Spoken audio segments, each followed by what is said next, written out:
Hello and welcome to the group room where we're at the 34th annual CTRC AACR San Antonio Breast Cancer Symposium.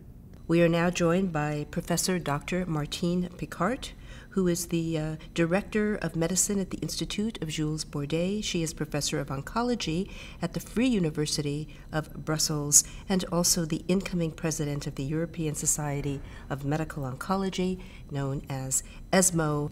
Let's talk about what patients need to understand in regards to research and the need for researchers to get feedback from clinicians in order to really be able to develop personalized treatments. What do you need from patients to help facilitate the research process, in addition to enrolling in clinical trials, which more patients, I believe, in Europe are participating in trials than here in the United States?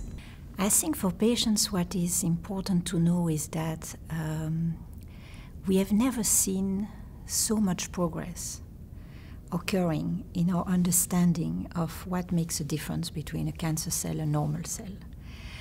So our understanding of the biology of the disease has improved tremendously, but also the technologies that we can use to get further understanding of why some patients do so well with a certain treatment and why others don't respond.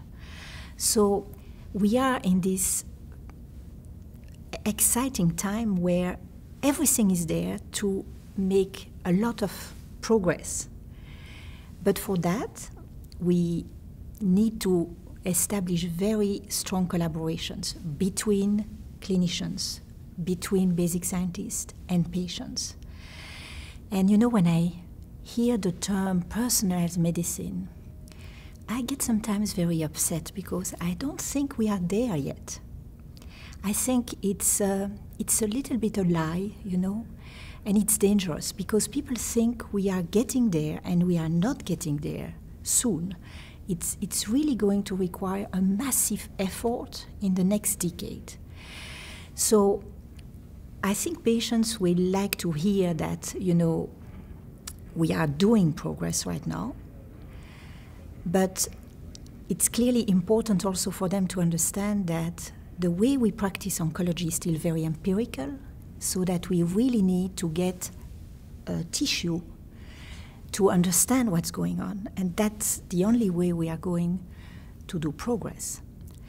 So that's clearly an important message from them. Another important message that I would like to convey is that this research in biomarkers, you know, features of the cancer that could tell us indeed whether a tumor is going to be sensitive or not sensitive to a treatment, has been very disappointing. And I think that we need a dramatic change in the way we conduct this research.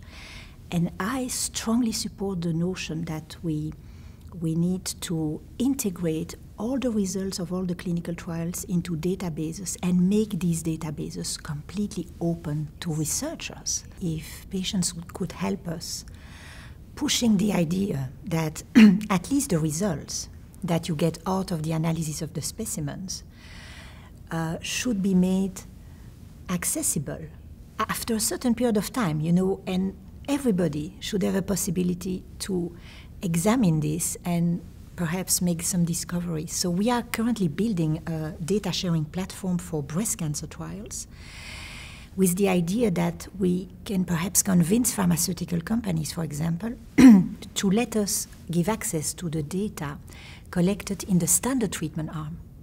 Because already there we could learn a lot, you know, patients getting the standard treatment of today sometimes do very well, sometimes do very poorly.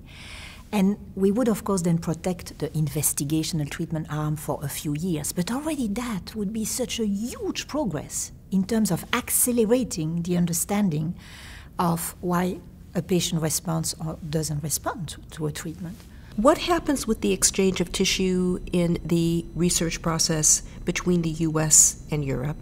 That's a very good question. Well, it's going very smoothly. You know, we are starting a huge global trial for women with HER2-positive breast cancer, where we mandate a collection of tumor blocks to centrally review whether they are really having this particular subtype of breast cancer called HER2 positive.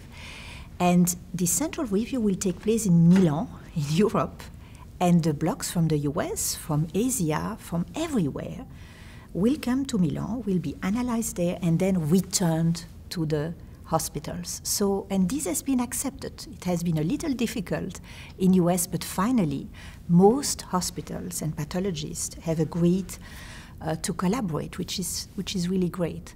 I'm very excited for the time I've spent with you, truly. I have had the pleasure of observing your work and seeing what you do over the last decade, and you're a very inspirational woman and doctor. Professor Dr. Martine Piccart, Professor of Oncology at the Free University of Brussels, the Director of Medicine at the Institut of Jules Bordet, and the incoming President of the European Society of Medical Oncology, ESMO.